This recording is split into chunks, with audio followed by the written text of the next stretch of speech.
अस्सलाम वालेकुम गाइस, कैसे आप सब लोग। उम्मीद है आप सब लोग खैरियत से होंगे। अच्छा, तो पिछली जो वीडियो थी उसमें मैंने पीएसटी प्रैक्टिस टेस्ट 1 के मैथमेटिक्स पोर्शन की सोल्यूशन किया था। तो अभी जो है ना, हम पीएसटी प्रैक्टिस टेस्ट 2 के मैथमेटिक्स पोर्शन का सोल्यूशन करने जा रहे हैं। तो हमारा जो पहला क्वेश्चन है वो है, what is the quotient of 33 divided by 10। तो पहले तो ये बात आप लोग याद रखें कि क्वोशंट और रिमाइंडर के क्वेश्चन उन जो है ना सवालों से आते हैं जो मतलब ज़्यादा कम्प्लीटली डिविजिबल नहीं होते। ठीक है, आपने डिविजिबल होते हैं कम्प्लीटली, लेकिन आपने कम्प्लीटली डिवाइड नहीं करने। ठीक है, तो देखें ये है 33 डिवाइडेड बाय 10, यानी आप इस पेज को डिवाइड करें। अब देखिए 33 पे 10 वाला टेबल कंप्लीट नहीं जाता, तो 30 पे तो जाता है ना, तो हम इधर क्या करेंगे, ये लिख लेंगे। ठीक है, फिर देखिए इससे 3 रह जाएगा। तो अब आप लोग देख सकते हैं ऊपर 3 रह गए और नीचे भी 3 रह गए। तो यहीं पर जो है ना ये क्वेश्चन पूछे जाते हैं। ये जो ऊपर रह जाता है इसको कहते हैं क्वोशंट, और ये जो नीचे होता है इसको कहते हैं रिमाइंडर। ठीक है, तो यही से आप लोगों से क्वेश्चन पूछे जाते हैं। अगर आपसे सवाल इधर होता कि what is the quotient of 33 divided by 10, तो ये हमारे पास जो करेक्ट ऑप्शन है वो है 3। इसी तरह अगर हमसे क्वेश्चन होता है कि what is the reminder of 33 divided by 10, वो भी हमारे पास 3 है। तो इस तरह के क्वेश्चन का आप लोगों ने ख्याल रखना है। ठीक है, तो इसका जो हमारे पास करेक्ट ऑप्शन है वो 3 है, क्योंकि इसका क्वोशंट 3 है। ठीक है, अच्छा, फिर है फाइंड द मिसिंग ऑपरेशन, यानी ये 12 और ये जो खाली जगह है 6 ज़रबे 4 इज इक्वल टू 8। यहाँ पर कौन सा ऑपरेशन मिसिंग है? प्लस मिसिंग है, माइनस मिसिंग है, डिवाइड मिसिंग है, या मल्टीप्लिकेशन मिसिंग है? तो हम एक एक चेक करते हैं। अगर मैं इधर प्लस लगाऊं तो अकॉर्डिंग टू डीमास रूल पहले मल्टीप्लिकेशन होगी फिर प्लस होगा। तो अगर हम इसको आपस में डिवाइड करें तो ये होता है 6 4 24, और फिर इसका प्लस करें तो ये तो 36 होता है, तो ये भी गलत है हमारे पास। इसी तरह अगर मैं इधर माइनस लगाऊं तो फिर भी पहले मल्टीप्लिकेशन होगी। मल्टीप्लिकेशन जब पहले होगी तो हो जाएगा 6 4 24, और इसमें माइनस करूँगा 12 को तो फिर भी ये 8 के करीब नहीं आता है। ठीक है, इसी तरह अगर मैं इधर मल्टीप्लिकेशन रखूँ तो फिर तो ये 8 से भी ज़्यादा आता है। इसी तरह अगर मैं इधर डिवीजन लगा लूँ, डिवीजन आप लोग देख लें। अब अगर मैं इधर डिवीजन लगाता हूँ तो फिर क्या होता है? अब अकॉर्डिंग टू डिमास रूल आप लोग को पता है पहले डिवीजन होता है फिर मल्टीप्लिकेशन होती है। तो अगर इन दोनों को आपस में डिवाइड करें तो ये होता है 12 डिवाइडेड बाई 6, ये तो हमारे पास आ जाएगा 2, और फिर रह गया 4। इनको आपस में आप मल्टीप्लाई करें तो इसका जवाब हमारे पास 8 आता है। तो देखो ये इक्वेशन जो है ना वेरीफाई हो गई। तो इसका मतलब ये हुआ कि यहाँ पर हमारे पास क्या आता है, डिवीजन जो है हमारे पास मिसिंग ऑपरेशन है। ठीक है, तो इसका जो करेक्ट ऑप्शन है वो हमारे पास सी है। अब नेक्स्ट क्वेश्चन है हमारे पास कि if denominator of a fraction is smaller than its denominator then the fraction is called age. अब ये तो जो ऊपर होता है डिनोमिनेटर होता है, नीचे होता है डिनोमिनेटर होता है। तो इसका अगर ऊपर वाली चीज़ ये जो डिनोमिनेटर होती है डिनोमिनेटर से कम होता है, इसको कहते हैं प्रॉपर फ्रैक्शन। ये तो एक सिंपल जो है ना एमसीक्यूज है, इसको तो छोड़िए, थ्योरी वाला है। ठीक है, फिर हमारे पास नेक्स्ट है कि 0.005 इज इक्वल इन परसेंटेज, ये जो 0.005 है ये परसेंटेज में कितने के बराबर है? ठीक है, तो याद रखें मैंने आप लोगों को पहले कहा था कि जब किसी भी नंबर को परसेंटेज में चेंज करना होता है आपने क्या करना होता है, 100 के साथ उसको मल्टीप्लाई करना होता है। तो इसको मल्टीप्लाई करते हैं 0.005 ज़रबे 100%। ठीक है, अब ये फिर क्या हो जाएगा, ये पॉइंट खत्म होगा। जब पॉइंट खत्म होगा तो इधर 0 0 0। ठीक है, देखिए फिर पीछे क्या होता है, ये कट जाता है, ये कट जाता है। ठीक है, तो हमारे पास क्या रह जाता है, हमारे पास रह जाता है 5/10%, यानी 5/10 का परसेंट क्या मतलब हुआ 0.5%। यानी ये जो 0.005 है ये परसेंटेज में बराबर है 0.5% के बराबर है, और 0.5% तो हमारे पास इधर मौजूद ही नहीं है। तो इसका जो करेक्ट ऑप्शन है वो हमारे पास डी है। अच्छा, अब हमारे पास नेक्स्ट क्वेश्चन है कि straight angle is equal to. Straight angle का ये मतलब है कि फॉर एग्जांपल ये एक स्ट्रेट लाइन है, तो यहाँ पर ये देखिए ये जो एंगल होता है ये देखिए यहाँ तक 90 हो गया, ये इधर आ जाए तो ये 180 के बराबर होता है। ठीक है, ये जो स्ट्रेट एंगल होता है ये 180 के बराबर होता है, और ये जो परपेंडिकुलर एंगल होता है ये 90 के बराबर होता है। ठीक है, तो अगर आप लोगों से पूछे कि straight angle is equal to what, तो आपने क्या करना है, 180 पे लगाना है। ठीक है, अब नेक्स्ट क्वेश्चन है हमारे पास कि if any non zero number, कोई भी non zero number, for example मैं 7 उठा लेता हूँ, 9 उठा लेता हूँ, 10 उठा लेता हूँ, 15 उठा लेता हूँ, ठीक है 21। ठीक है, any non zero number divided by itself, यानी खुद से ही जब वो डिवाइड होता है, इटसेल्फ यानी खुद से ही जब वो डिवाइड होगा, इज इक्वल टू व्हाट। तो आप देखिए ये जब आपस में डिवाइड होंगे तो जाहिर है इसका जवाब 1 आएगा, ये आपस में डिवाइड होंगे तो 1 आएगा, ये आपस में डिवाइड होंगे तो 1 आएगा, ये आपस में डिवाइड होंगे तो 1 आएगा, ये आपस में डिवाइड होंगे तो 1 आएगा। इसका मतलब ये हुआ कि हमारे पास जो करेक्ट ऑप्शन है वो हमारे पास बी है हमारे पास। ठीक है, करेक्ट ऑप्शन हमारे पास इसका क्या हुआ, बी, यानी any non zero number divide by itself is equal to 1। ठीक है, अब नेक्स्ट क्वेश्चन की जानब जाते हैं। नेक्स्ट क्वेश्चन है हमारे पास कि अ बम्बू इज 24 मीटर लॉन्ग, एक बम्बू है वो 24 मीटर लॉन्ग है। ठीक है, इफ 25% ऑफ इट्स लेंथ, यानी इसकी जो लेंथ है 24 मीटर, इसका 25% हिस्सा इज अबाव द ग्राउंड, वो क्या है, अबाव है, और remaining part inside the ground, और इसकी जो टोटल लेंथ है इसका रिमेनिंग जाहिर है 25 ये हुआ तो 75 ये हो जाएगा, ये क्या है, इनसाइड द ग्राउंड है। तो हमसे कह रहे हैं कि how many metres bamboo is inside the ground, यानी ये जो इनसाइड वाला हिस्सा है ये कितना मीटर है। ठीक है, तो पहले तो आप लोगों ने याद रखना है कि ये 25% होता है, ये 1/4 के बराबर होता है, ये जो 75 होता है ये 3/4 के बराबर होता है। तो हम देखते हैं कि ये इनसाइड और आउटसाइड हमारे पास कितनी कितनी लेंथ है। तो इस 24 मीटर का हम क्या करते हैं, इस 24 को पहले हम जो है ना 1/4 से मल्टीप्लाई करते हैं, तो ये हमारे पास आता है 6 मीटर। इसका मतलब ये हुआ कि ये जो 25% हिस्सा, यानी 24 का 25% हिस्सा, 25% हिस्सा मतलब 6 मीटर, ये जो है ना अबाव द ग्राउंड है। और इस 24 का 3/4 यानी 75% हिस्सा, तो ये देखिए ये 6 हो जाता है, 6 × 3 18 मीटर। ये जो 18 मीटर है ये इनसाइड द ग्राउंड है, ठीक है। तो अगर आप लोगों से इधर इनसाइड पूछा जा रहा है तो ये 18 मीटर होगा, लेकिन अगर आप लोगों से वो हमारे पास इधर जो है ना आउटसाइड यानी जो अबाव द ग्राउंड है वो अगर पूछे तो फिर हमारे पास ये 6 मीटर होता है, ठीक है। तो उम्मीद है इसकी आप लोगों को समझ आ गई। फिर भी कोई मसला हो तो आप लोग मुझसे व्हाट्सएप पर पूछ सकते हैं, ठीक है। अब नेक्स्ट क्वेश्चन की तरफ जाते हैं। नेक्स्ट क्वेश्चन है कि the price of 2 dozen egg, यानी 2 डजन एग की जो कीमत है वो है हमारे पास 126.76। तो find the price of 1 egg, यानी एक एग की प्राइस हमें बताएं। तो 2 डजन का मतलब है कि 2 × 12 एग्स, इसकी जो कीमत है वो है हमारे पास 126.76। तो ये हो जाएगा 24 एग्स, ठीक है, ये हो जाएगा 126.76। तो एक एग की कीमत निकालने के लिए हम क्या करेंगे, 24 पे इसको डिवाइड करेंगे। तो आप इसको इस पे डिवाइड कर लें कैलकुलेटर से, आप लोग को आंसर आ जाएगा 5.28, यानी एक एग की जो कीमत है वो हमारे पास 5.28 रुपीज़ है, ठीक है। तो हमारे पास ये वाला करेक्ट ऑप्शन है। तो उम्मीद करता हूँ आप लोग को इसकी भी समझ आ गई होगी,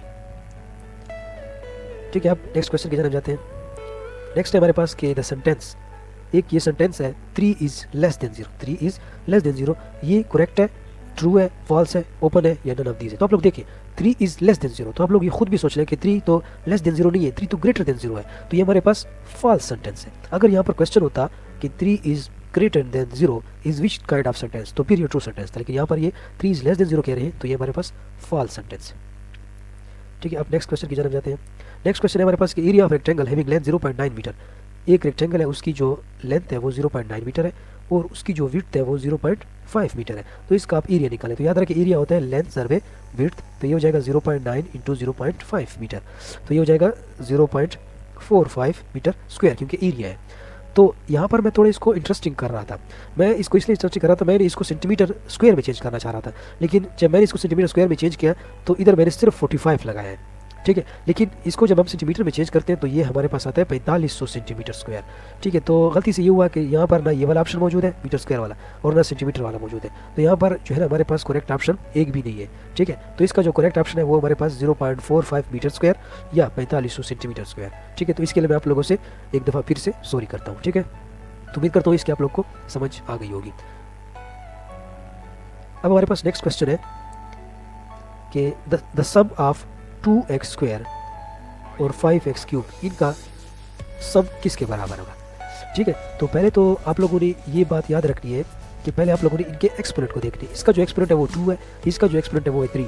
तो जब एक्सपोनेंट सेम ना हो, एक्सपोनेंट सेम ना हो तो फिर एडिशन यानी सम वगैरह पॉसिबल नहीं है, ठीक है। तो ये 2x स्क्वायर 5x क्यूब ये आपस में ऐड नहीं हो सकते, तो इसका जो हमारे पास करेक्ट ऑप्शन है वो नन ऑफ दीज है, यानी नॉट पॉसिबल, ठीक है।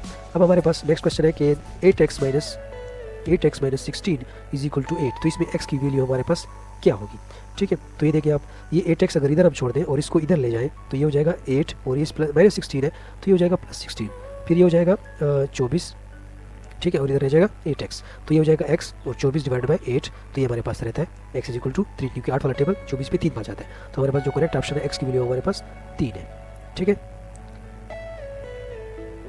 अच्छा, अब है नेक्स्ट क्वेश्चन है हमारे पास number that can not be divided completely, वो नंबर जो कम्प्लीटली डिवाइड ना हो सके 2 से, उसको क्या कहते हैं। तो देखिए मैं आप लोग को ये जो स्टार्ट के कुछ नंबर है वो लिख देता हूँ, यानी 1 2 3 4 5 6, ठीक है। तो इनमें आप लोग को पता होगा ये हमारे पास ऑड है, ये इवन है, ये ऑड है, ये इवन है, ये ऑड है और ये इवन है। अभी मैं इसको 2 पे डिवाइड करता हूँ, ये भी 2 पे, ये भी 2 पे, ये भी 2 पे, ये भी 2 पे, ये भी 2 पे, ये भी 2 पे। अभी आप लोग देखें ये कंप्लीट, ठीक है। तो आप लोगों ने देखा ये भी कंप्लीटली डिविजिबल नहीं है, ठीक है, ये कंप्लीटली डिविजिबल है। ये देखिए ये भी कंप्लीटली डिविजिबल नहीं है, और लेकिन अगर आप इसको देख लें तो ये कंप्लीटली डिविजिबल है। इसी तरह आप इसको देख लें, ये कंप्लीटली डिविजिबल नहीं है, लेकिन ये कम्प्लीटली डिविजिबल है। इसका मतलब ये है कि आड नंबर जो है ना वो completely not completely divide by 2। ये जो आड नंबर होते हैं ये 2 से कम्प्लीटली डिवाइड नहीं हो सकते। तो हमारा जो करेक्ट ऑप्शन है वो यही है, क्योंकि हमसे पूछ रहे हैं कि number that can not B divide completely by 2, यानी जो वो नंबर जो 2 से कम्प्लीटली डिवाइड नहीं हो सकते उनको क्या कहते हैं, तो हमारे पास आड नंबर है। अगर यहाँ पर होता है कि number that can be divided completely by 2 is called, तो फिर वो हमारे पास इवन नंबर है। ठीक है, अच्छा अब नेक्स्ट क्वेश्चन की जाने जाते हैं। अच्छा तो नेक्स्ट है हमारे पास द नंबर 24 एंड 8। 24 और 8 हमारे पास इसकी लोवेस्ट रेशियो कौन सी है? तो देखिए मैं इसको 24 और 8 इस रेशियो में लिखता हूँ। ठीक है, तो इसकी लोवेस्ट रेशियो देखिए, ये आप लोगों को पता है ना, ये जब डिवीजन आपस में कर लेते हैं तो इसका जवाब हमारे पास 3:1 आता है। लेकिन इसके बाद ये और सिंपल नहीं हो सकते। तो याद रखें 24:8 इसका जो सबसे लोवेस्ट रेशियो है वो हमारे पास 3:1 है, यानी सी इसका करेक्ट ऑप्शन है। ठीक है, अब नेक्स्ट क्वेश्चन की जानब जाते हैं। अच्छा तो नेक्स्ट हमारे पास which one is not a perfect square, इसमें से कौन सा वाला परफेक्ट स्क्वायर नहीं है? तो आप लोग 25 को देख लें, 25 जो है ना 5 का परफेक्ट स्क्वायर है। इसी तरह आप लोग जो है ना 49 को देख लें, 49 जो है ना 7 का परफेक्ट स्क्वायर है। इसी तरह आप 64 को देख लें, तो ये जो है ना हमारे पास 8 का परफेक्ट स्क्वायर है। लेकिन अगर आप लोग 56 देख लें तो ये परफेक्ट स्क्वायर नहीं है, बल्कि ये 8 × 7 का मल्टीपल है। तो हमारे पास ये वाला जो ऑप्शन है 56, it is not a perfect square, तो ये हमारे पास करेक्ट ऑप्शन है। ओके, तो नेक्स्ट क्वेश्चन है 0.03 इज इक्वल टू व्हाट? ठीक है, 0.03 किसके बराबर है? तो ये देखिए 0.03 अगर हम इसको जो है ना ये पॉइंट को हटाएं तो ये हमारे पास हो जाएगा 3/100। तो स्टूडेंट्स इस जो है ना क्वेश्चन में 3/100 को ढूंढ रहे थे, ये सारी गलत है। ठीक है, लेकिन अगर आप लोग इस डी ऑप्शन को देख लें, आप लोग अगर इस डी ऑप्शन को देख लें, डी ऑप्शन है हमारे पास 3/1000, 3/1000। तो अगर मैं इस जीरो को काट लूँ तो फिर देखिए हमारे पास क्या रह जाता है, 3/100 रह जाता है कि नहीं? ठीक है, तो ये ऑप्शन इधर मौजूद है और यही हमारे पास करेक्ट ऑप्शन है। अगर आप 30/1000 को सिंपल कर ले तो हमारे पास इसका 0.03 ही इसका बराबर आता है। ठीक है, तो ज़रूरी नहीं है कि आप लोग को जरा डायरेक्ट वो 3/100 ही देगी, बल्कि थोड़ा सा इसको घुमा फिरा के आपको मिलेगा, तो इसका ख्याल करना है। ठीक है, अच्छा अब नेक्स्ट क्वेश्चन की तरफ जाते हैं। नेक्स्ट क्वेश्चन है हमारे पास, अच्छा अब नेक्स्ट क्वेश्चन है हमारे पास कि the sum of first 10 whole number, यानी जो पहले 10 हमारे पास होल नंबर है। पहले 10 याद रखें, पहले 10 हमारे पास होल नंबर है 1 0 1 2 3 4 5 6 7 8 9। ये हमारे पास पहले 10 होल नंबर है। ठीक है, ये याद रखने आपने पास, ये हमारे पास पहले 10 होल नंबर है। अब देखिए इनका सम हमारे पास कितना होता है, ये 0 तो इसकी तो कोई वैल्यू नहीं है, ये हो जाएगा 1 2, यानी मतलब 1 + 2 3 3 + 3 6 6 + 4 10 और 10 + 5 15 15 + 6 21 21 + 7 28 28 + 8 36 36 + 9 45। ठीक है, और बहुत से स्टूडेंट्स कह रहे थे कि सर इसका 55 आता है। 55 इसका कैसे आता है? 55 तो तब आएगा जब मैं इसके साथ 10 लगाऊंगा। तो 10 तो जो है ना 10वां हमारे पास होल नंबर नहीं है, बल्कि 10 तो हमारे पास 11वां होल नंबर है। ठीक है, तो इसका ख्याल करना है, इसका हमारे पास 45 है। करेक्ट ऑप्शन हमारे पास इसका 45। लेकिन अगर हमारे पास क्वेश्चन आता कि the sum of first 10 natural number, तब हमारे पास इसका आंसर 55 था, क्योंकि 10वां फिर इसमें शामिल आता है नेचुरल नंबर, क्योंकि उधर फिर तो 0 हमारे पास नहीं होता नेचुरल नंबर में। ठीक है, तो इसका आप लोगों ने ख्याल रखना है। अब नेक्स्ट क्वेश्चन हमारे पास कि the expression 1% is equal to, ये किसके बराबर है? ठीक है, ये जो एक्सप्रेशन है 1% ये किसके बराबर है? तो याद रखें परसेंटेज को ख़त्म करने के लिए हम क्या करते हैं, 1 को क्या करेंगे 100 पे डिवाइड करेंगे। तो ये देखिए 1/100 यहाँ पर मौजूद है, तो ये हमारे पास इसका करेक्ट ऑप्शन है। अच्छा फिर हमारे पास जो नेक्स्ट क्वेश्चन है, आखिरी 2 हमारे पास क्वेश्चन है, इसको हम लोग देखें। कह रहे हैं कि identify prime numbers among the following, इनमें से प्राइम नंबर कौन सा है? ऊपर पर हमें दिया गया है 14 को आप लोग देख लें, इसके कितने फैक्टर है? एक तो इसका इटसेल्फ फैक्टर है, एक जो है ना इसका 7 फैक्टर है, एक जो है ना इसका 2 फैक्टर है, और एक जो है ना इसका 1 फैक्टर है। तो यानी 14 जो है हमारे पास प्राइम नंबर नहीं है, 14 हमारे पास प्राइम नंबर नहीं है। फिर है हमारे पास 18 को आप लोग देख लें, एक तो इसका अपना एक फैक्टर हो गया, एक इसका 9 है, एक इसका 2 है, एक इसका 3 है, एक इसका 6 है, और एक इसका 1 है। तो ये भी हमारे पास प्राइम नंबर नहीं है। ठीक है, ये प्राइम नंबर नहीं है, ये प्राइम नंबर नहीं है। अभी बाकी चेक करते हैं। ठीक है, अब नेक्स्ट चेक करते हैं कि और हमारे पास कौन से प्राइम नंबर है। अच्छा 27 को देख लें, 27 का हमारे पास जो है ना एक तो इसका अपना फैक्टर है, एक जो है ना इसका 9 है, एक जो है ना इसका 3 है, ठीक है, और एक इसका 1 है। तो ये भी प्राइम नंबर नहीं है, क्योंकि इसके फैक्टर 2 से ज़्यादा है। ठीक है, तो इसको भी आप लोग क्रॉस कर लें। ठीक है, मतलब ये भी हमारे पास प्राइम नंबर नहीं है। ठीक है, अब 36 को देख लें, जो आखिरी वाला है 36, एक तो इसका अपना फैक्टर है, एक इसका 6 है, एक इसका 18 है, एक इसका 2 है, एक इसका 1 है, मतलब जो भी है 2 से ज़्यादा है। ठीक है, तो ये भी हमारे पास प्राइम नंबर नहीं है। ठीक है, तो इस पर भी आप लोग क्रॉस लगा लें। अब जो है ना हम आते हैं 31 की तरफ। तो 31 का याद रखें, सिर्फ एक अपना फैक्टर है 31/31, और एक इसका 1 फैक्टर है। ठीक है, तो इसके कितने फैक्टर्स हो गए हमारे पास? सिर्फ 2 फैक्टर्स हैं। तो जब इसके 2 फैक्टर्स हो गए तो फिर इसका मतलब ये हुआ कि यही ही प्राइम नंबर है। ठीक है, तो उम्मीद करता हूँ इसका आप लोग को समझ आ गई होगी। अब हम जाते हैं आखिरी क्वेश्चन की जानिब। The formula use to measure the circumference of a circle is what. तो पहले ये आप लोग जान लें कि सर्कमफेरेंस क्या होता है। ये हमारे पास एक सर्कल हो गया। अब ये जो कंप्लीट सर्कल होते हैं ना, यही सर्कमफेरेंस होता है। मतलब यहाँ से लेकर ये जो पूरा सर्कल है इसी को सर्कमफेरेंस कहते हैं। ठीक है, सर्कमफेरेंस ऑफ अ सर्कल कहते हैं। और ये बराबर होता है 2πr के। ठीक है, और ये आप यहाँ पर मौजूद है। तो ये हमारे पास इसका करेक्ट ऑप्शन है। तो उम्मीद करता हूँ आप लोग को जो है ना सोल्यूशन अच्छा लगा होगा। ठीक है, अपना ख्याल रखें, शुक्रिया।